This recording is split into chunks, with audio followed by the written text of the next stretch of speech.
Africa 54 est la première chaîne de télévision panafricaine, généraliste et d'information de l'Afrique vers le monde. Chaque pays africain devrait avoir un représentant œuvrant en son sein afin de permettre l'éclosion des talents, pouvant également jouer de pont avec nos pays respectifs. Bref, nous sommes panafricanistes au sens absolu du terme. Canal Africa 54, dans sa devise, la première chaîne généraliste, culturelle et d'information de l'Afrique vers le monde.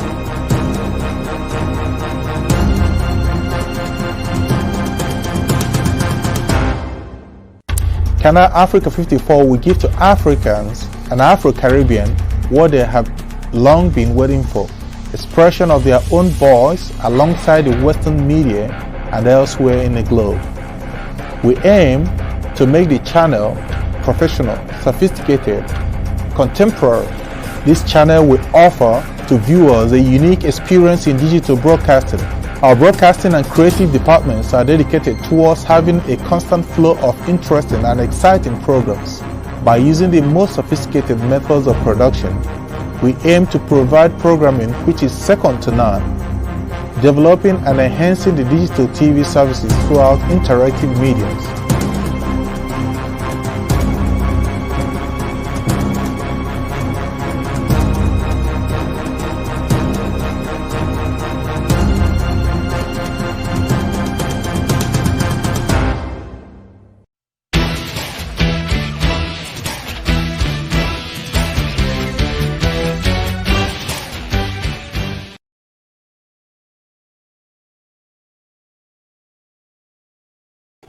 Bonsoir et bienvenue à notre émission Géopolitique, cette émission politique au cours de laquelle nous décryptons l'actualité du continent africain. Nous avons le plaisir ce soir de faire cette émission pour parler justement de la République démocratique du Congo.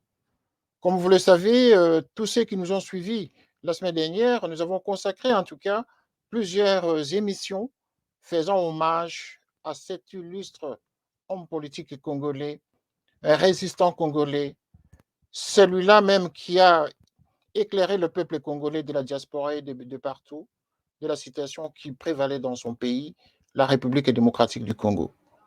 Ce combattant résistant qui est parti parce que le ciel en a décidé ainsi, en la personne de M. Honoré Ngbanda, qui a quitté la terre des hommes de manière inopinée. Laissons derrière lui sa famille biologique, laissons derrière lui sa famille politique, la diaspora, ceux-là même avec lesquels il a composé ensemble pendant une vingtaine d'années.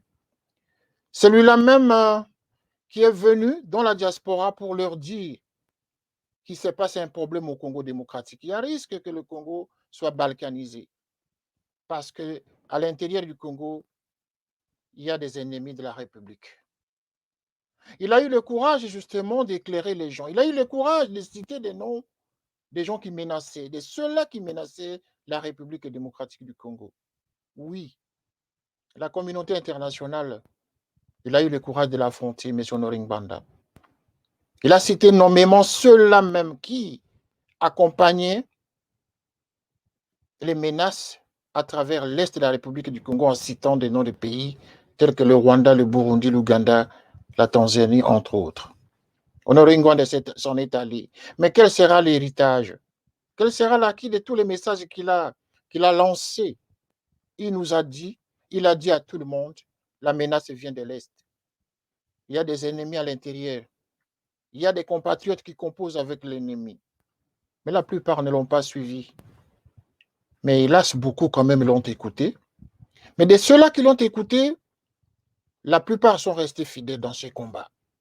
Et nous espérons qu'avec ceux-là qui l'ont écouté et qui veulent continuer son combat, en tout cas, les Congolais, de la diaspora surtout, souhaitent que ce combat ne meure pas. Ce soir, nous avons le plaisir, parce que nous devons rester dans le combat. Pour ceux-là, justement, qui combattent, ils doivent rester dans le combat. Ils doivent continuer à pérenniser le message d'Honoré Ngbanda. Voilà. Et donc, ce soir, nous allons parler des causes et conséquences de la guerre à l'est de la République démocratique du Congo, d'une part. Et d'autre part, nous allons parler de la situation humanitaire. La situation humanitaire pose problème en République démocratique du Congo. Pourquoi? Il y a plusieurs années, nous avons reçu, le Congo a reçu, dans ce cadre-là, la MONUSCO. Mais est-ce que la MONUSCO a fait son travail? C'est ça. Nous allons essayer d'analyser cette question avec une dame qui est dans l'humanitaire, qui est aussi notre invitée ce soir. Voilà. Pour commencer, en tout cas, je vais vous inviter à suivre notre émission. Bonsoir, messieurs, bonsoir, mesdames, vous tous qui nous suivez, vous tous qui avez l'habitude de nous écrire, suivez-nous attentivement parce que nous avons des invités vraiment qui maîtrisent la situation ce soir. Voilà. Nous allons donc commencer notre émission en introduisant en duplex nos invités. Ici, donc, nous avons Madame Agnès, bonsoir. Bonsoir. Voilà, nous avons Madame Agnès qui travaille dans l'humanitaire. Elle est responsable de l'ASBL Petit Pas. Voilà. Elle va nous expliquer en tout cas en long et en large en quoi consiste cette organisation et dans quelle mesure en tout cas cette organisation sert le Congo et probablement l'Afrique en même temps. En second lieu, nous avons M. Mutuntu Léo. M. Mutuntu Léo, il est coordonnateur du CLC, du Conseil des résistants congolais. Il est basé en Europe en tout cas. Et lui, c'est un homme politique. Il va nous parler de l'acquis d'Honoré Ngbanda et des menaces de l'Est du Congo politiquement. Qu'est-ce que nous pouvons retenir en tout cas en tant que peuple congolais et tous ceux donc les amis du Congo qui veulent connaître de plus en plus le message que Honoré Ngbanda avait laissé dans son combat en tout cas de résistance. Messieurs, mesdames, bonsoir. Bonsoir. Voilà, je vais commencer avec Madame Agnès. Madame Agnès, en tout cas, Madame Agnès Mwamba, merci de venir à cette émission pour la première fois. J'ai planté le décor. Nous allons commencer avec vous, Madame. Pouvez-vous, en tout cas, commencer à nous présenter brièvement d'abord votre organisation Petit Pas, en quoi cette organisation Petit Pas a été créée? Ça, c'est la première question pour démarrer notre émission. Bon, mais permettez-moi d'abord de vous dire merci. Vous dire merci pour avoir organisé donc cette rencontre. Et je vous dirais que ma présentation se résume déjà dans le mot petit pas. C'est des petits pas. Tout a commencé dans la nuit du 11 au 12 mai 1990. On se souvient qu'en ce moment-là, il y avait eu une expédition punitive pour les étudiants de Lubumbashi. Après, il y a eu les massacres, justement, de Lubumbashi, qui ont été suivis par des scènes de pillage. N'oubliez pas, en septembre 1991, c'était des scènes de désolation et qui ont mis un petit peu aussi en lumière la détresse que traversait le peuple congolais. Je n'ai pas peur de vous dire qu'avant cela, on regardait un peu d'un œil, mais on ne s'imaginait pas vraiment quelle était la détresse et l'ampleur de cette détresse-là. Et alors, avec des amis, on s'est dit, on va essayer d'aider le Congo. Et c'est là qu'on a lancé l'opération Caravane pour le Congo, le Zaïre. On voulait faire une opération, aller de ville en ville, pour, d'une part, sensibiliser sur la problématique et en même temps récolter des fonds pour aider notre population. Mais que ne fut notre surprise qu'à la fin, on a vu que l'élan n'était pas tel qu'on l'avait escompté. Pourquoi? J'ai eu peut-être quelques réponses, plus de réponses, mais n'empêche que c'était difficile. À la fin de l'opération, je me suis dit, il ne faut pas baisser les bras, il faut continuer. Et comme on n'avait pas beaucoup de moyens, souvent les gens s'imaginent qu'on ramasse beaucoup d'argent. Non, ce n'est pas vrai. C'est très difficile. Mais on s'est dit, bon, les moyens sont difficiles, les problèmes sont multiples, tant pis, on va y aller et on va y aller à petits pas. C'est un peu comme ça qu'est né Petit Pas. Et depuis, je m'étais dit qu'on va arrêter après un temps, mais on n'arrête pas. On continue toujours à essayer d'aider. Voilà. Voilà. Merci en tout cas pour l'entame, pour la présentation de Petit Pas. Ça tient la route, en tout cas, par la dénomination même que vous avez donnée à cette organisation. Merci en tout cas, madame. Alors, monsieur Léon Mutuntu, voilà, nous allons commencer notre émission. Nous commençons d'abord par cette question relatives à la menace aux causes et conséquences. Et nous voudrions avec vous voir dans quelle mesure le discours et les messages incessants de M. Honoré Mbanda avaient accroché le peuple congolais. Est-ce que ce soir, pouvez nous dire si les déclarations, les messages que M. Honoré Mbanda avait tenus, bon?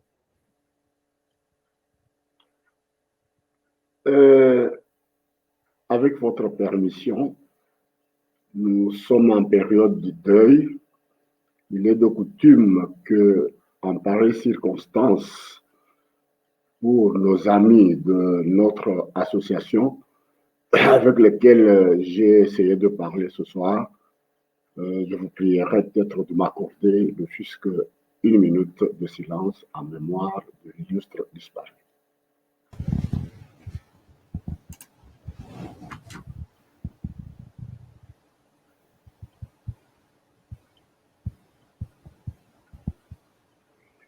Merci.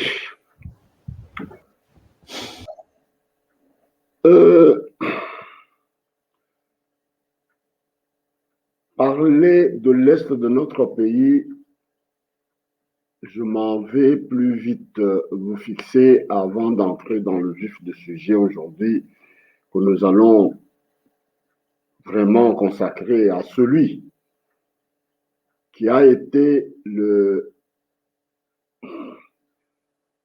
prédicateur ou qui a été le premier à nous signaler, nous tous, que l'Est du pays, c'est le ventre mou de la République à démocratiser du Congo. C'est depuis l'époque de temps, 1960, après notre indépendance. Vous savez ce qui s'est passé avec les tireurs de ficelles. Le Katanga sécession, le Sud Kasaï emboîte le pas, Kisangani proclame une république. Et vous voyez, toujours à l'Est, et quelques jours plus tard, quand on a essayé maintenant de revenir au bon sentiment, de revenir à l'unité de notre pays, des rébellions ont repris le chemin. Et je m'en vais vous rappeler que c'est toujours le ventre mou de la République à démocratiser du Congo, l'Est. Sumialo, les mercenaires belges, Jean Scram, Crève-Cœur, Bob Denard, c'est toujours à l'Est. Si ça part de Bukavu, ça atteint toujours Kisangani. Et le reste du pays est calme. Ça, c'est les causes les plus lointaines. Mais nous revenons maintenant dans la situation actuelle. Sous le règne de Maréchal Mobutu, et bien sûr, on nous jette les pierres sur un arbre qui porte les fruits, il avait ses défauts, un dictateur, tout dictateur est abject, on ne peut pas applaudir la dictature, mais dans chaque dictature, il y a le positif et le négatif. Au côté négatif, nous le savons, nous étions des sujets quand nous avions levé la voix pour lui dire que vous aviez dépassé les limites, et maintenant, il faudra recadrer votre dictature et revenir au bon sentiment pour que le pays connaisse ce qu'on appelle la démocratie. Et alors là, toujours le ventre mou, c'est toujours à l'Est. Mais l'unité du pays était intacte. Il a fait du bon travail de ce côté-là. On ne pouvait pas s'imaginer dans notre pays, dans cette république qu'on a rebaptisée et baptisée, tantôt République du Congo, tantôt le Zaïre, mais l'unité était sauvegardée sur toutes ces 9 frontières. Bref, l'Est commence à brûler et les gens semblent oublier l'opération turquoise. Les gens se sont coupés les têtes chez eux, mais la sainte communauté dite internationale, plus précisément la France, a, on ne sait pas de quelle manière, donné des injonctions au maréchal à l'époque d'ouvrir sa frontière est pour accueillir les génocidaires. Je ferme la parenthèse de chacun. C'est pour vous rappeler les origines de ce qui nous arrive à l'Est. Première cause, c'est la France avec son opération turquoise qui nous a amené les génocidaires. Toute une armée de fait là-bas avec armes et munitions sur notre propre territoire. Et ça a donné un alibi à un rebelle qui avait conquis le pouvoir, puisque si aujourd'hui le régime qui est à Kigali est venu sur les baïonnettes des rebelles qui étaient chez le voisin, l'Ouganda. Et ils ont conquis le pouvoir de la manière que tous connaissent. 2 présidents de la République sont tués le même jour par un attentat, je ne sais pas comment on peut qualifier ça, ça ne nous concerne pas, mais voilà, les retombées sont chez nous. Alors on a tout été planifié pour dire que voilà, on pourchasse ce qui avait causé le génocide au Rwanda. Et après avoir accepté cette mesure-là, puisque on n'était pas des dieux pour connaître les pensées qui étaient derrière leur tête. Et ils ont choisi parmi les fils du pays un qui a voulu faire le paravent, qui a voulu porter le masque pour venir dire que voilà, nous sommes venus vous libérer de la dictature de Mobutu. Bref, il est arrivé de la manière qu'il veut, mais a évité tout dialogue avec les non-violents qui ont lutté avec sagesse et peut-être avec intelligence de façon qu'il n'y ait pas mort d'homme. Mais il n'a pas accordé aucune audience. Il s'est autoproclamé président, il est resté là-bas, bon, en nous garantissant que voilà, vous dites que voilà, je suis venu avec les étrangers, ce sont des fils du pays. Ce n'est qu'après une année qu'il a commencé à voir comme ce que nous avions déjà dit, que voilà, vous êtes venus sur les baïonnettes des pays étrangers, donner la facture, nous allons communiquer au peuple et savoir comment remercier les pays qui nous ont aidés à nous débarrasser de la dictature de 32 ans de M. Mobutu. Une année après, il a reconnu que voilà, non, ce sont puisqu'il a vu les méthodes qu'on appliquait sur le peuple, hein, alors ce n'était pas en tant que nationaliste, cette fibre-là l'a secoué et puis il les a renvoyés. En les renvoyant, il y a eu une deuxième vague. C'est comme nous vivons les vagues de coronavirus maintenant. Eh bien, vous connaissez la suite. Et finalement, notre musée a été emporté par les mêmes qui lui avaient prêté main forte. Aujourd'hui, l'Est brûle. Je me résume pour vous dire que c'est avec raison. Souvenez-vous que cet Est-là, avec les autorités qui se disent, enfin, nos dirigeants actuels qui sont à Kinshasa avec leur pouvoir d'occupation, l'Est n'a pas voté ces gens-là. Souvenez-vous, pendant les élections chaotiques de 2018, Beni Boutem, Ouitoul, partout là, c'était une zone qu'on avait déclarée exclue des élections puisqu'il y avait la pandémie ou l'épidémie d'Ebola. Mais le peuple congolais semble oublier. Ces gens-là sont les laissés pour compte puisqu'ils n'ont pas voté les gens qui dirigent à Kinshasa aujourd'hui. Ça ne doit pas nous étonner que l'Est là, il n'en parle plus. Tuerie chaque jour ici. On tue. Aujourd'hui, même ici, à Kinshasa, on vient de tuer un jeune homme de 16 ans par un policier à bout portant hier. Il pleuvait à Kinshasa. Les enfants jouaient, je ne sais pas, sur avec quand vous voyez les inondations. Ça fait plaisir aux enfants puisque l'eau ne coule pas dans les robinets. Quand il pleut, on profite pour aller un peu se laver et puis jouer un peu. Nous tous, quand on avait cet âge-là, on jouait aussi sous la pluie. Mais un député qui venait je ne sais où, mais il y avait plusieurs enfants qui étaient là-bas. Les bouteilles en plastique. Ils jouent comme le football ou je ne sais pas comment leur jeu. Alors, une bouteille plastique est allée cogner contre la dieppe de notre fameux honorable là, qui était gardé par un policier. Le policier est descendu de sa dieppe. L'enfant a reconnu le député. Quand les autres fouillaient, lui n'était pas dans le jeu. Il est rentré chez lui pour. C'était un élève ou un étudiant. Il est en 3e électricité. Exaucé, c'est son nom. S'est mis à genoux, a levé les bras pour dire non, ce n'est pas moi. Alors, le député a fait descendre le vitre de sa dieppe. Là, a vu le garçon, il le connaît.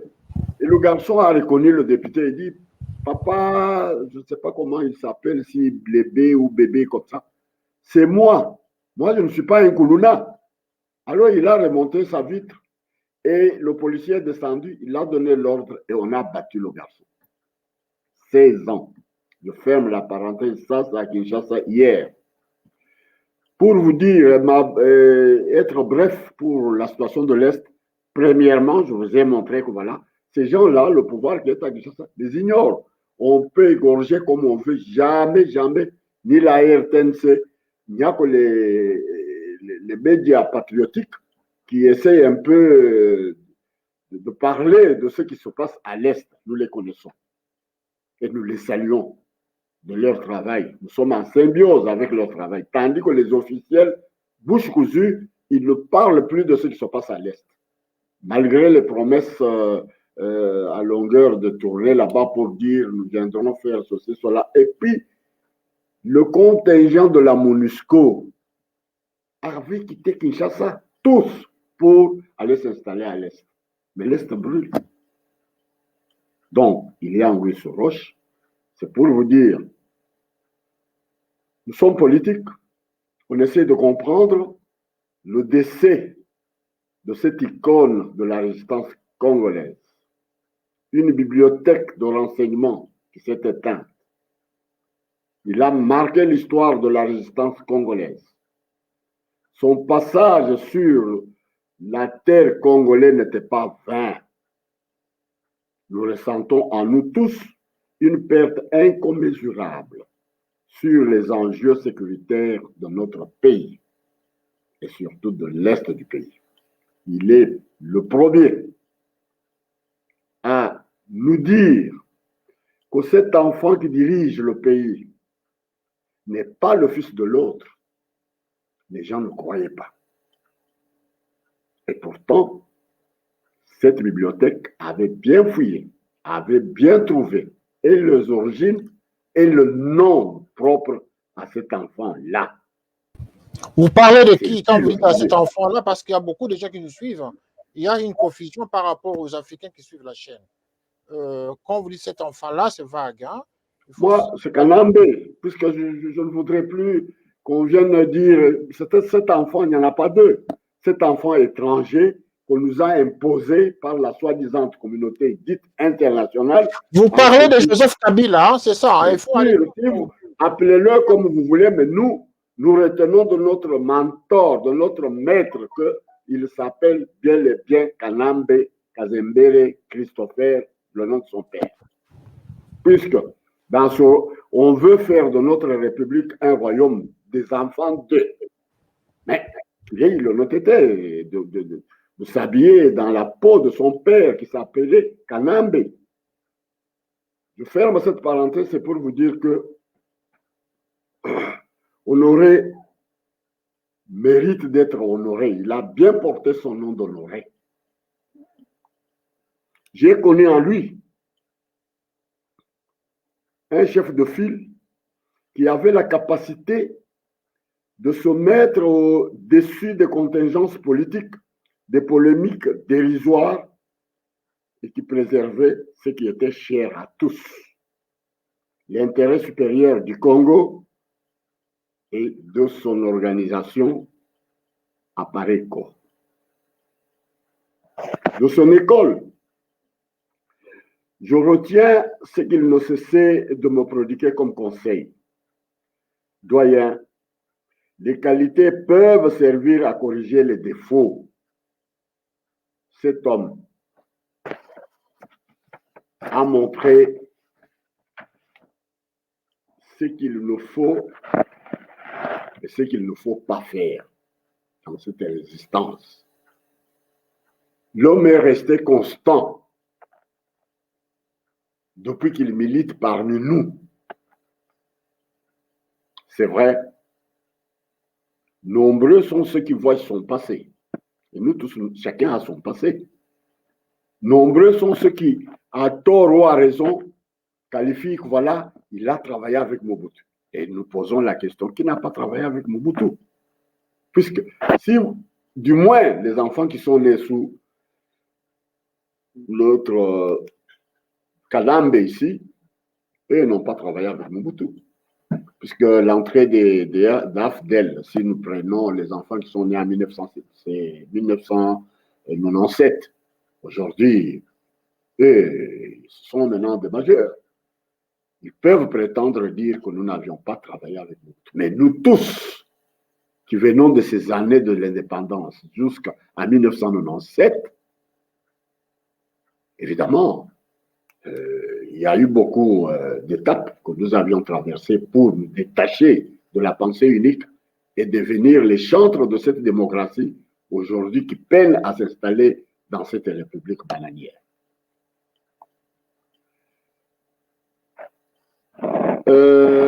Monsieur Honoré Nganda, disais-je tout à l'heure que de son école, il ne cessait de me dire que les qualités peuvent servir à corriger les défauts et qu'il nous faut avoir de l'audace, de la faveur, de l'engagement et de la détermination. Et restons inébranlables dans la foi et servons le peuple et non des individus. Point de citation. La résistance, sanctuaire politique, qu'il nous lègue, est un signe qui relie notre thèse à son idéologie de l'occupation. Il est le premier, malgré les troubadours qui ne saisissent pas les concepts, qui ne comprennent pas le thème même de sa pensée pour dire que voilà, nous sommes occupés. Il y a eu des journaleux que nous avions entendus sur le terrain qui disaient être occupés, c'est voir un drapeau du pays qui est venu nous occuper flotter sur le territoire national. Enfin, d'autres mœurs, d'autres époques. Voilà, d'autres mœurs, d'autres époques. Nous allons passer la main en tout cas à Madame Agnès, qui est dans l'humanitaire, qui est spécialisée dans ce secteur-là, à nous dire ce qu'elle pense de cette situation. Madame Agnès, vous allez intervenir maintenant pour nous parler des activités humanitaires. Lorsque vous voyez par exemple la MONUSCO au Congo, qui probablement ne répond pas aux besoins attendus par les populations. Vous qui êtes vraiment active dans l'humanité, qui avez vécu aussi une expérience à partir du Katanga, quelle est la lecture que vous faites par rapport à cette situation humanitaire en RDC en période de conflit? Voilà, merci beaucoup. Mais permettez-moi d'abord de vous livrer un petit peu ma pensée. Je ne prétends pas être spécialiste. J'ai observé, j'ai entendu, et je pense que dans ma petite vision, je crois que c'est très important. Je sais que je choque quand je dis ça, hein, mais je l'assume. Pour moi, il faudrait peut-être d'abord essayer de revoir un petit peu les causes quand on parle des causes. Et je vois les causes en me disant, ben, où est-ce que je pourrais vraiment agir? Et c'est pour ça que, je sais que mon mari n'est pas d'accord avec moi, le premier responsable pour moi, c'est d'abord le Congolais lui-même. Parce que ça fait déjà longtemps que cette situation dure Et je crois que le Congolais est d'abord important et responsable parce que s'il y a déjà une espèce de conscientisation dans son chef, il y a déjà moyen de changer. Et pourquoi? Parce que le Congolais est responsable pour n'avoir pas compris assez tôt l'importance stratégique des minéraux, des eaux et des forêts, et surtout de cette région-là. Et je le dis bien, il est responsable parce qu'il n'a pas compris cela. Et même aujourd'hui, excusez-moi, il y en a encore plein qui n'ont pas encore compris cette importance-là. Parce que si jamais on comprenait cela, il y aurait déjà d'autres stratégies. Déjà, on serait unis. Vous voyez, ça c'est mon humble avis. Et puis après, le deuxième point, je crois qu'il faut quand même toujours souligner, et qui vient souvent en premier lieu, et ce que je peux comprendre, c'est d'abord aussi la convoitise des richesses des multinationales. C'est important, il faut le dire. Parce que quand on comprend ça, ça va encore nous stimuler à être unis, à ne pas nous distraire. Excusez-moi, on tombe souvent trop dans l'émotion et on passe à côté parfois des solutions qu'on devrait vraiment prendre. Alors, après ce deuxième point, les multinationales, moi, je pense que c'est important de relever aussi les voisins qui sont utilisés, les voisins qui veulent aussi s'enrichir. Et si le Congolais comprendrait ça aussi, il verrait que c'est important que dans notre constitution, on mette des règles. Un voisin qu'on sait qui vient s'enrichir ne peut quand même pas avoir la nationalité facilement. Donc, vous voyez, si le Congolais comprenait cela, je crois qu'il y aurait déjà des solutions, des pistes qu'il prendrait. On ne peut pas imaginer un petit peu, la Belgique est en guerre ici, et un fils d'Hitler arrive et il dit, mais non, on est trop bon parfois, c'est pas mauvais, on a un esprit, j'ai envie de dire, d'accueil. Au Congo, vous ne pourrez même pas dire, ah oui, mais est-ce que c'est l'enfant de... Non, non, non, on ne peut pas. C'est mon fils, on l'a adopté. Mais ça va pas. On ne peut pas adopter n'importe qui quand même. Il faut avoir le courage de dire des gens. Alors maintenant, le dernier point, que je crois qui est très important, qu'on doit quand même toujours souligner, c'est quand même le génocide rwandais. Les jeunes ici ne savent pas, mais au Rwanda, il y avait toujours, une fois c'est la guerre contre ceci, une fois c'est le Tutsi, une fois c'est le Hutu. Donc c'était tout comme ça. Et alors pour eux, et là je m'excuse, je vais peut-être encore choquer, je les admire. Parce qu'ils se sont dit, nous devons résoudre notre problème. Peu importe là où on marche, mais il fallait qu'ils résoudent leurs problèmes. Ils ont sacrifié leurs femmes, ils ont sacrifié leurs enfants. Et ça, je crois que les Congolais ne veulent pas entendre cela. Il faut l'entendre. C'est des gens qui sont déterminés parce qu'ils ont trop souffert. Il y a eu trop de massacres. Ils se sont dit, bon, ok, il n'y a pas de problème. Le Congo est grand, il y a de l'espace. Eh bien, nous, on va essayer d'aller là-bas. Peu importe si nos enfants, nos femmes sont épousées là-bas. Il n'y a pas de problème. Et je vais vous donner une petite parenthèse qui est très importante, même si on ne veut pas en tenir compte. J'en ai même deux. La première, quand j'ai commencé mes actions en 1992, je faisais mes opérations, je récoltais de l'argent pour aller aider mon pays. Et une amie rwandaise me dit ceci.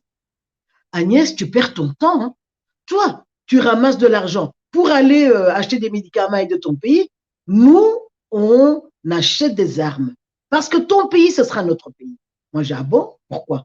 Mais oui, Agnès, ce sera notre pays. Moi, je dis, comment vous allez faire? On va vous donner de la bière, des femmes et de l'argent. Mais dites, je m'excuse, hein, les politiciens parfois. Quand le Kabila Père est entré, Justine Kassavou, elle est là, elle peut les témoigner. On s'est retrouvés à Inter et il y avait plein de Rwandais et presque tous les Congolais avaient des femmes rwandaises. Et j'ai dit à Justine cette histoire, j'ai dit, mais maman Justine, tiens, mais c'est bizarre, pourtant on m'avait dit ça. Elle m'a dit, oui, c'est vrai que c'est drôle. Mais ce que j'apprécie dans ce peuple, c'est leur détermination. J'ai posé la question à un monsieur qui était là. J'ai dit, mais monsieur, mais c'est bizarre. Vous avez dit, madame, il m'a répondu ceci. Madame, on a trop souffert. Nos enfants, nos femmes, c'est donc des guerriers. On doit apprendre à se défendre.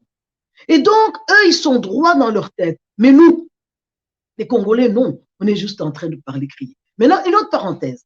Écoutez, monsieur Ngwanda, je crois que on dit à tout seigneur, tout honneur. Il a aidé vraiment la population à comprendre certaines choses.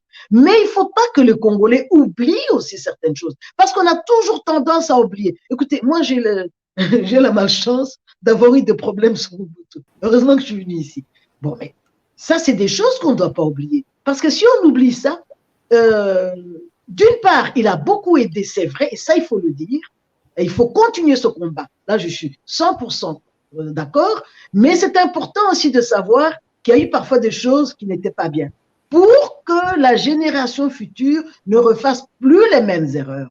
Vous comprenez? C'est un petit peu ça. Alors maintenant, au niveau humanitaire, vous savez, si vous comprenez tout ce que je vous ai dit ici, vous verrez que même la MONUSCO, ce sont des outils. Des outils pour qui? Pour les Congolais d'abord? Non. Et donc, si on comprend ça, les Congolais vont mieux s'organiser. Ils vont mieux s'organiser à créer leurs propres outils. Est-ce que vous trouvez normal qu'un pays comme ça ne soit pas capable de garder sa propre sécurité? Et c'est pour ça qu'à un moment donné, vous voyez, moi, je me limite à essayer de faire ma petite humanitaire. Parce que le problème du Congo, si les Congolais pouvaient vraiment lui-même d'abord se lever, éviter parfois trop de distractions, on n'aurait même pas besoin de ni MONUSCO ni quoi que ce soit. On n'a même pas besoin d'humanitaire comme tel au Congo, puisque le Congolais est capable lui-même de résoudre ses problèmes primaires, secondaires, même tertiaires après. Voilà, excusez-moi. J'avais envie quand même de vous dire ça. Mais vous avez dit beaucoup de choses en même temps, hein, des choses essentielles, hein, des témoignages en même temps de la manière dont les Rwandais sont organisés et la convoitise qu'ils ont justement du Congo et de la faiblesse en même temps des Congolais qui se laissent emporter par les offres très faibles justement des Rwandais. Et voilà, les dirigeants tombent aussi facilement tout en oubliant justement les raisons pour lesquelles ils ont été choisis pour diriger le Congo. Voilà, c'est Mais ça, vraiment je voudrais quand même souligner. très poignant et très, très intéressant. Mais permettez, parce que je voudrais quand même, si vous me permettez une minute, je crois que, vous voyez, j'insiste beaucoup sur l'Afrique. Parce qu'il ne faut pas non plus stigmatiser un peuple. Hein. Ça, c'est pas bien non plus. Parce que dans tous les peuples, il y a des souffrances et il y a dans chaque peuple, il y a aussi des gens qui veulent vraiment faire le bien. Mais si, à un moment donné, on parvient à comprendre cela et qu'on a un esprit un peu plus panafricain, donc je crois qu'il y a moyen vraiment que l'Afrique se donne les mains et qu'elle ne soit plus les outils de qui que ce soit pour faire du mal à d'autres Africains. L'Africain dont nous parlons ici, nous parlons des politiques. En fait, c'est autour des lobbies qui contrôlent justement tous ces pays voisins au Congo. Le Rwanda, hein, moi je pense même pas qu'il s'agit de la stigmatisation. Hein. C'est de là où vient quand même le mal, madame. Vous savez très bien que le Rwanda, le Ouganda et le Burundi sont les portes d'entrée justement vers le Congo. Et vous avez dénoncé tout à l'heure même le comportement aussi leur comportement faible des dirigeants congolais. Mais ici, je ne pense pas qu'on stigmatise le peuple. Il s'agit probablement de ceux qui jouent le jeu des Occidentaux pour justement détruire l'économie et détruire justement la stabilité de la République démocratique du Congo. Est-ce que vous pouvez recadrer votre point de vue s'il est différent de mon approche?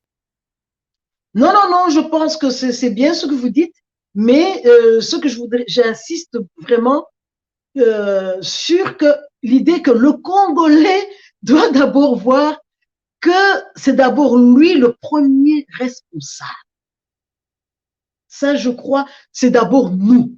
Vous voyez, je m'excuse, nous les mamans, qui permettons parfois certaines choses. Et nous, aujourd'hui, regardez, aujourd'hui, on connaît ça. Qu'est-ce qu'on fait? Et puis, vous savez, y en a qui savent que ils risquent parfois leur vie. Ça, c'est des choses que nous connaissons. Donc, je pense qu'on doit avoir le courage de dire certaines choses. Ici, j'ai aimé quand il a dit, vous avez demandé, c'est qui? C'est Hippolyte Kanambe. Mais par exemple, c'est presque inimaginable ça. Moi, je me dis parfois, est-ce que c'est sérieux? Est-ce qu'on ne raconte pas des histoires? Est-ce qu'on peut vraiment imaginer que ce monsieur, ce jeune qui vient du Rwanda, soit comme ça devenu président? Mais que disent les hommes congolais de ça? Et si c'est vrai? Parfois, je me dis, est-ce que c'est pas des histoires? Mais maintenant, si ce ne sont vraiment pas des histoires, qu'est-ce que nous allons prendre comme mesure aujourd'hui pour protéger notre nation pour la génération future?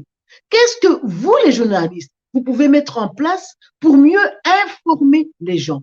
Parce que ça doit passer par là. Une bonne information. Parfois, l'information va dans tous les sens qu'on ne sait même plus suivre. Vous voyez, même quand vous allez dans des groupes, là, c'est parfois trop de choses, alors on ne sait plus, c'est trop d'amalgame. Donc, je crois qu'il est temps que les Congolais se disent, oui, nous avons notre part de responsabilité. Et maintenant, organisons-nous. Il y en a qui ont donné le ton, maintenant, organisons-nous. Voilà, il y en a qui ont donné le ton. En l'occurrence, M. Honoré Ngbanda, il a donné le ton. Mais est-ce que le ton qu'il a donné, le ton va être pérennisé? Est-ce que ceux qui vont suivre son combat, ceux qui vont récupérer justement l'héritage de ce combat, vont-ils vraiment se battre autant que lui? C'est cela la question, Monsieur Léon Mutuntu. Pensez-vous que le combat d'Honoré Ngbanda sera pérenne? Est-ce que vraiment les Congolais, ceux qui vont hériter de ce combat, notamment l'appareil, sa famille politique, seraient capables justement de porter ce flambeau tel qu'Honoré Ngbanda lui-même l'avait initié? Et oui, il est très tôt. Honoré Ngbanda n'est pas le premier à tomber sur ce champ d'honneur. Bien avant lui, il a rejoint ses aînés, qui étaient les Patrice Emery Lumumba, qui ont demandé cette indépendance aujourd'hui souillée par les indignes fils de ce pays. Et je corrige pour un peu essayer de recadrer ce que ma sœur vient de dire. Voilà, je suis de ceux qui n'aiment pas que nous, Congolais, nous puissions vraiment nous victimiser tout le temps, dire que voilà, c'est de notre, tout, c'est de notre faute. Non, non, non, non, non. Depuis la mort de l'héros Patrice Emery Lumumba, notre système, ceux qui avaient la vision, que ce soit les Papa Kassavubu, que ce soit les Pierre Moulele, que ce soit les Moïse Tchombe, les Kalonji, tout. Première législature, là, ils avaient une vision de ce pays ici. Mais les tireurs de ficelles, c'est toujours ceux qui viennent pour nous dire, nous venons vous aider. Et MONUSCO, ce n'est pas la première fois qu'on voit la MONUSCO, c'est l'ONU, c'est toujours même appellation, l'ONU, que nous avions connu, nous étions encore jeunes en 1960. Mais si nous comparons cette ONU de 1960 que nous avions connue, puisque nombreux de nos compatriotes sont ceux qui n'ont pas connu ce qu'on appelle l'exode ou comment on peut dire, oui, l'exode, hein, puisque en 1960, l'indépendance était donnée par la Belgique. Je ne sais pas si c'était vraiment avec le bon cœur ou le bon sens. Non, c'est puisque la Belgique a été poussée par le vent qui était à cette époque-là des indépendances. Nous savons comment on avait organisé les indépendances, c'est comme on nous a fabriqué les conférences nationales souveraines aujourd'hui. Au Congo, là-bas, même en Afrique, quand il faut organiser les élections, on vous parle de CENI, mais nous sommes dans des vieilles démocraties ici. Quand ils organisent leurs élections, parlent-elles de CENI? Mais non, mais c'est une chemise à la mode hein, pour vendre en Afrique. Toutefois qu'il y a la CENI, que ce soit chez nous au Congo, Kinshasa, que ce soit à Brazzaville, que ce soit ailleurs, à la fin des élections, contestation, mort d'homme. Mais ici, il n'y a pas de CENI. Nous avons vu les États-Unis, vieille démocratie, il n'y a pas de CENI.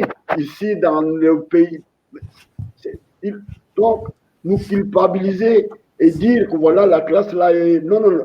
Les vrais visionnaires, tels que la mort de notre Honoré Ngbanda aujourd'hui. Mais nous creusons encore pour savoir d'où. Non. Si je vous dirais que moi, j'ai parlé avec lui le vendredi, il n'était pas souffrant. J'ai tenu avec lui peut-être une causerie d'à peu près 30, 40 minutes. Je n'ai pas senti la fatigue ou quelque chose. Non, non, non, non. La logique était toujours la même jusqu'à la fin et nous nous sommes dit au revoir. On arrive dimanche comme une bombe. Et on a commencé à s'éputer à partir de Kinshasa. Oh non, prostate et des histoires. Mais Ils ne sont pas des médecins. On doit, si vraiment le bon sens exige quand même qu'il y ait l'autopsie pour qu'on sache réellement qu'est-ce qui s'est passé. Bon, ça, nous ne pouvons pas entrer dans ça tout de suite. Et puis, je parle de notre manière de nous culpabiliser, nous les Congolais. La faute, c'est le Congolais. Non, non, non, non, non, non, madame, je dis, c'est pas vrai. Et pourtant, M. Léon Moutountou, ça vous interrompt. Et pourtant, c'est ce qui se passe.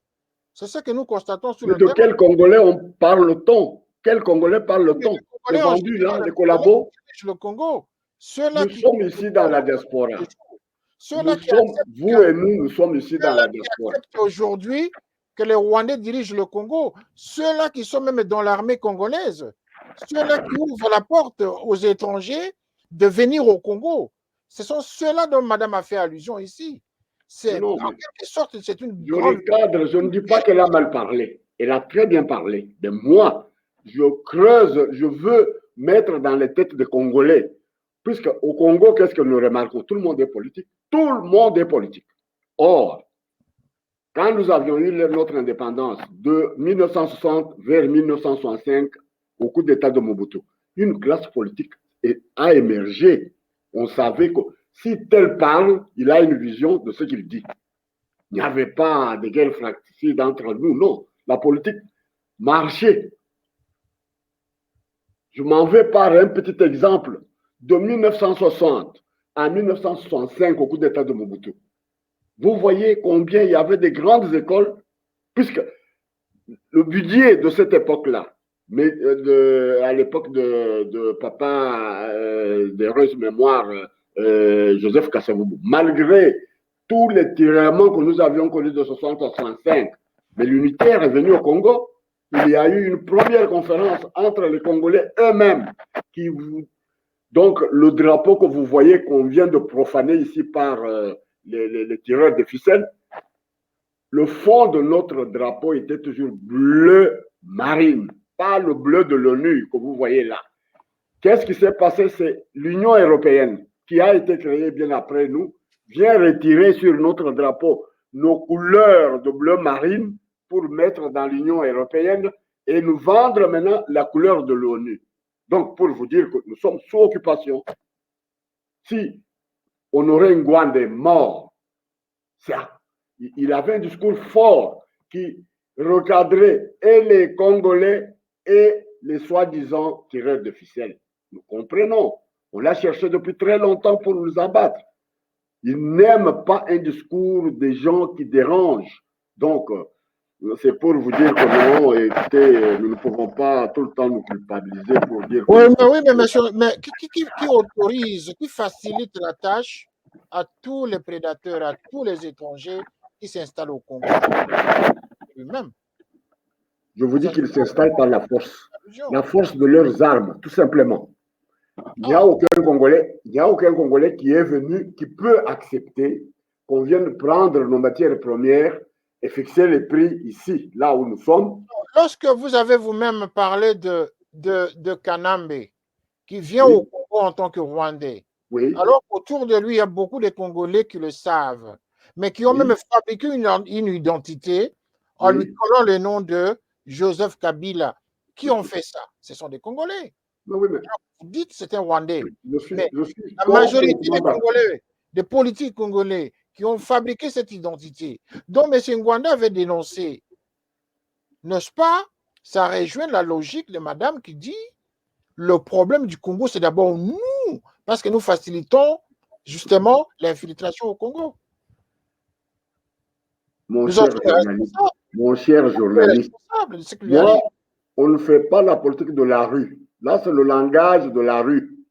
Mais quand on va dans le langage politique du pays, moi, je ne peux pas adhérer à cette thèse-là, puisque... Mais c'est Ngwanda qui l'avait dit en même temps. Un instant, mon ami, permettez-moi. Kanambe n'est pas venu par la volonté du peuple congolais. Kanambe nous a été imposé. Nous ne sommes pas dans un royaume. On tue quelqu'un, on ne sait pas encore élucider comment il est mort.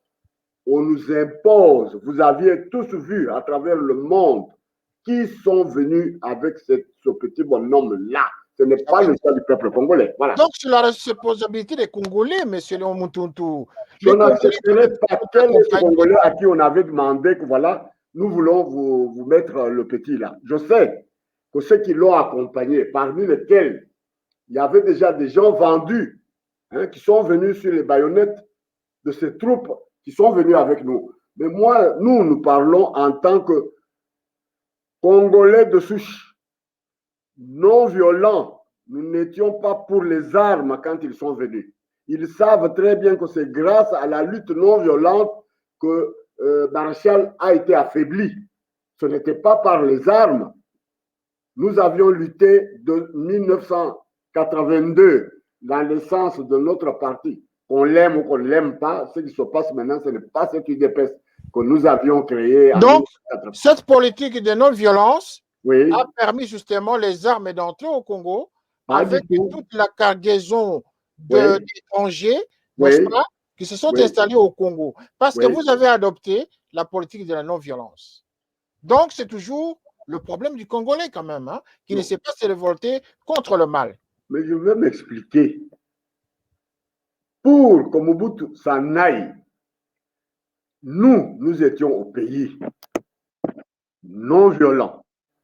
On ne voulait pas que le sang du Congolais coule. Et voilà. Nous étions là. Voyez-vous que la communauté dite internationale facilite la tâche que Mobutu soit écarté. Et il va armer un pays tel que nous les avions vus là. Voilà. Que ce soit le Rwanda, que ce soit le Burundi, tous ceux qui sont venus avec les armes. C'est normal. Puisque c'était une méthode de lutte. Notre méthode de lutte est restée la même, non violente. Eux, ils sont venus avec les armes. Mais dès qu'ils sont dès qu'ils sont venus avec les armes, nous n'avions pas mis beaucoup de temps. Ils sont entrés le 17 et le 23, nous sommes montés au créneau pour dire à celui qui les a amenés que voilà, monsieur, stop, et remercions ces gens, puisque nous trouvons que ce ne sont pas les nôtres, qu'ils nous disent la facture, qu'ils la rentrent, et nous allons régler le problème entre nous. C'est toujours la non-violence. Ils n'ont pas... celui qui était à la tête voyait que non, si je vais m'arranger avec les non-violents ici, je n'aurai pas le pouvoir, puisque le pouvoir pouvait provenir du peuple. Donc la politique de la non-violence ne paye pas. La politique de la non-violence n'a pas payé au Congo. Ça n'a pas payé, nous comprenons. Mais cela ne peut pas nous enlever. Donc nous continuons à défendre notre méthode de lutte. Et donc les étrangers en ont profité. Les étrangers en ont profité pour s'installer au Congo avec cette politique de la non-violence. Mais oui, mais avec la bénédiction de la communauté dite internationale. Le Rwanda ne fabrique pas les armes. Mais si par exemple l'UDPS s'était mis debout, en tout cas pour dire non à cette occupation, nous ne pensons pas qu'on aurait parlé de Kanambe et de la suite. Hein? Comment? Donc l'UDPS ne s'est pas mis debout depuis que le musée est arrivé. Il y a eu des manifestations chaque jour. De l'UDPS, il y avait des manifestations. En prenant les armes. En prenant les armes. Ah, vous vouliez parler, il fallait utiliser les armes. Parce que, bon, l'occupant est venu avec les armes. Pour lui faire entendre le même langage, il fallait lui parler le même langage pour qu'il comprenne qu'ici, il y a une forte résistance. Je suis d'accord avec vous. Je suis d'accord avec vous, mais il fallait d'abord utiliser notre arsenal de dialogue, de dialoguer avec eux. Puisque où est-ce qu'on allait trouver les armes à cette époque? Puisque nous savions très bien que derrière eux, ce sont les puissances. Comment pouvez-vous dialoguer avec ce sont les anglo-saxons, ce sont les multinationales qui exploitent à l'Est. C'est ça, la provenance de leur force. Ce n'est pas que eux-mêmes comme ça, même si ils ne fabriquent pas les armes. Nous savons d'où viennent les armes. Nous savons, eux, c'est une feuille de nénuphar sur l'eau. Il faut arracher cette feuille, l'autre va renaître. Nous savons ceux qui sont derrière le terrain. Revenons sur Honoré Ngbanda par rapport à cette résistance. Tout à fait. Est-ce que pouvons-nous dire aujourd'hui, parce qu'on va terminer l'émission bientôt, pouvons-nous dire aujourd'hui que son message sera en tout cas pérennisé et que le combat va continuer, que la résistance va continuer et sous quel format? Il est précoce que je puisse répondre à votre préoccupation, puisque nous sommes encore en période de son deuil. Même chez nous, dans nos coutumes, dès que le corps du défunt n'est pas encore enterré, on ne saura pas vous dire ce que pense l'organisation de M. Honoré Ngwanda. Il a son organisation à Pareco, que nous saluons, qui sont encore, même aujourd'hui, dans des réunions interminables. Dieu merci, c'est comme on dirait, le roi est mort, vive le roi. Merci. Le roi est mort, vive le roi. Je vais passer la main à Madame Agnès, parce que bientôt nous allons terminer l'émission dans 5 minutes. Tout à Madame fait. Agnès, en tout cas, le temps nous est compté maintenant, hein, parce qu'on va terminer l'émission dans 5 minutes, comme je l'ai dit. Quelle analyse faites-vous par rapport à la situation de l'humanitaire? Vous avez dit tout à l'heure comment la MONUSCO, justement, n'est pas venue pour les Congolais. Quelles sont les pistes de solutions, Madame Agnès? Quelles sont les pistes de solutions du point de vue humanitaire pour qu'on arrive quand même à aider ce coin de la République qui est en difficulté? Ben écoutez, moi je crois, hein, le problème, je le répète encore, si le Congolais commence déjà lui-même à se réapproprier nos propres valeurs. Vous savez, quand on fait une espèce d'autocritique, cela ne veut pas dire qu'on se culpabilise, non. On voit pour être plus fort. Moi, j'ai confiance aux Congolais. Il y a tellement de valeurs. Et je crois que faire même honneur à M. Ngwanda, c'est de retirer tout ce qu'il y a de beau, de riche, oser se dire maintenant il faut que le Congolais s'informe plus. Le Congolais doit vraiment arriver à, j'ai envie de dire, se politiser. Il faut qu'on soit informé. Mais le problème, il faut aussi que vous qui donnez l'information, vous donnez une bonne information pour pouvoir aussi arriver à vulgariser. Nous avons le rapport mapping. C'est quelque chose qu'on peut vulgariser. Vous voyez, l'humanitaire ne peut agir que si la politique essaie quand même de donner un espèce de créneau. La RDC, ce n'est pas que le mine, les diamants, tout ça. Il y a aussi la culture qui est importante. Alors, ce qu'il faudrait aussi arriver à faire, et je crois que c'est très, très important, même si ça gêne, le Congolais doit apprendre à travailler ensemble. Nous devons encourager l'innovation collaborative. C'est tout le temps, cela, c'est de ceci. Non, c'est pas bien. On doit arriver à se fixer un objectif commun. Si on se disait aujourd'hui, l'Est est en deuil depuis trop longtemps, levons-nous ensemble, peu importe que vous soyez de tel, de la Mouka, de Pilou, peu importe. C'est d'abord Congolais d'abord. On s'unit, on essaie de bien s'informer, les journalistes arrivent à essayer de bien décanter une bonne information et les humanitaires essayent aussi de mobiliser les solidarités. Je vous assure que là, on pourra y arriver. Moi, j'ai confiance parce que des gens qui osent se remettre en question et qui osent se lever, rester debout, il y en a.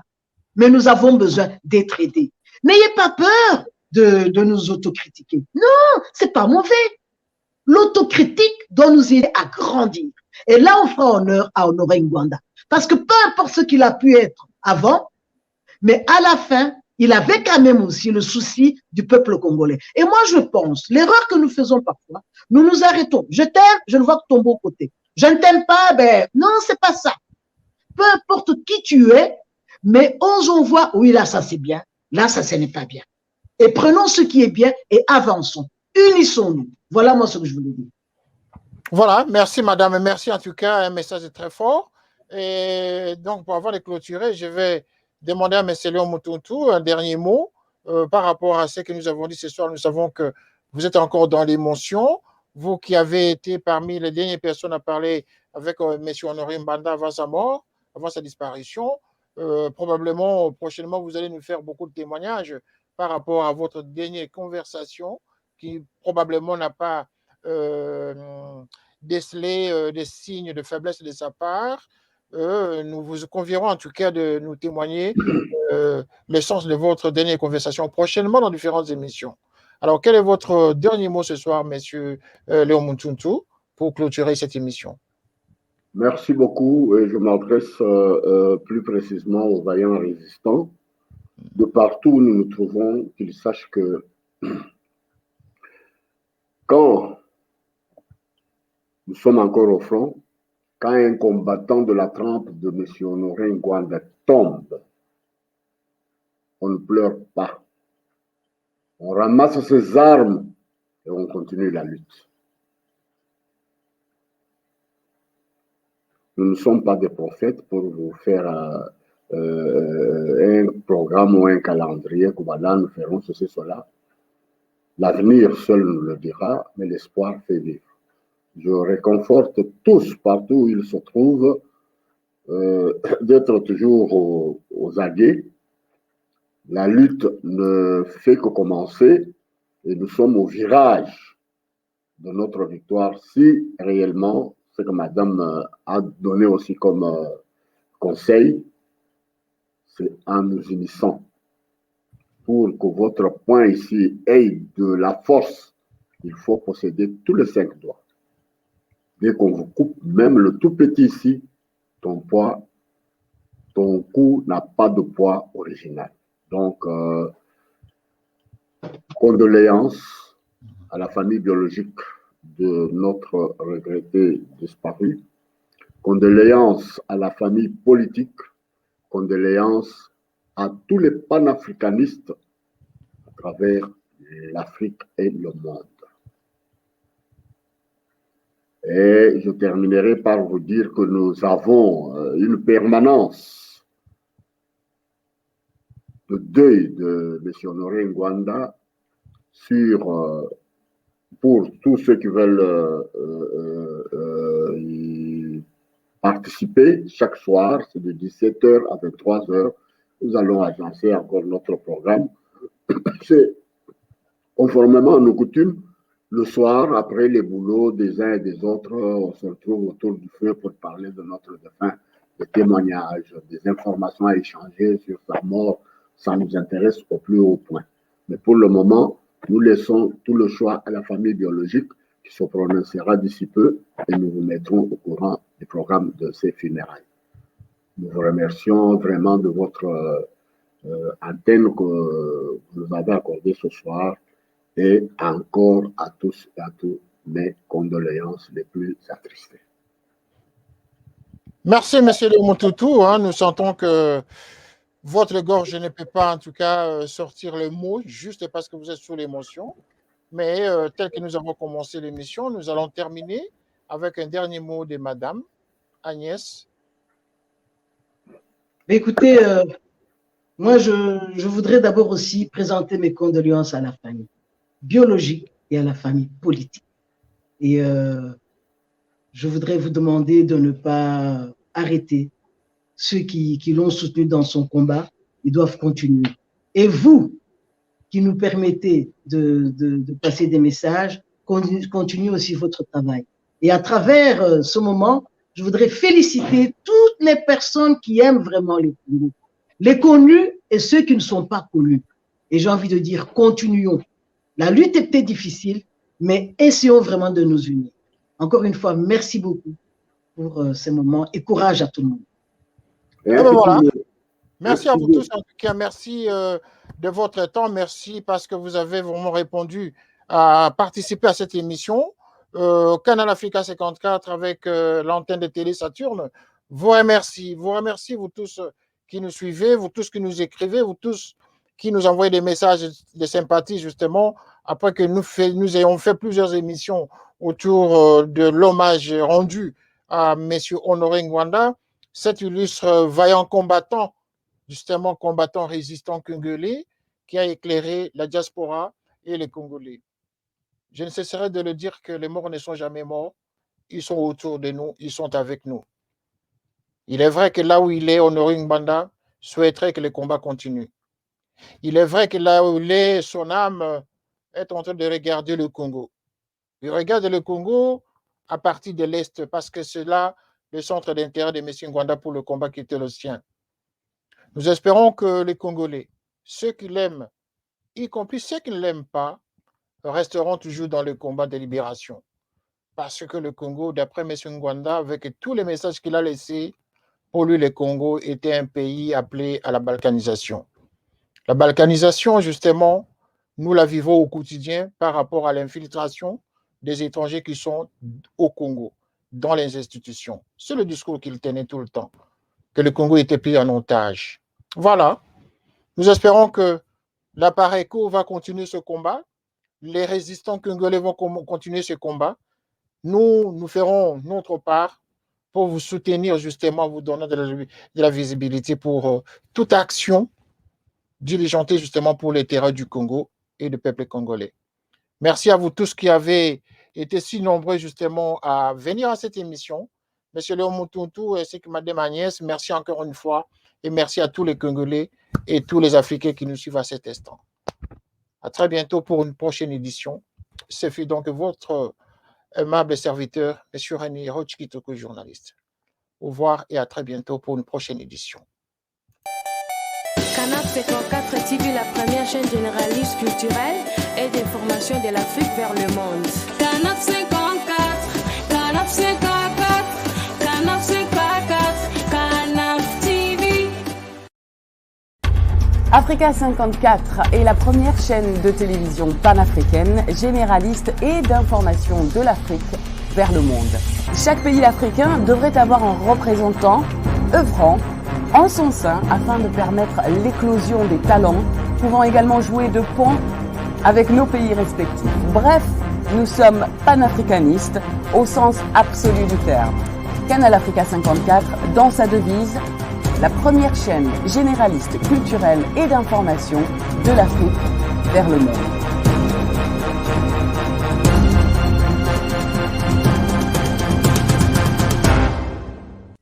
Canal Africa 54 will give to Africans and Afro-Caribbean what they have long been waiting for, expression of their own voice alongside the Western media and elsewhere in the globe.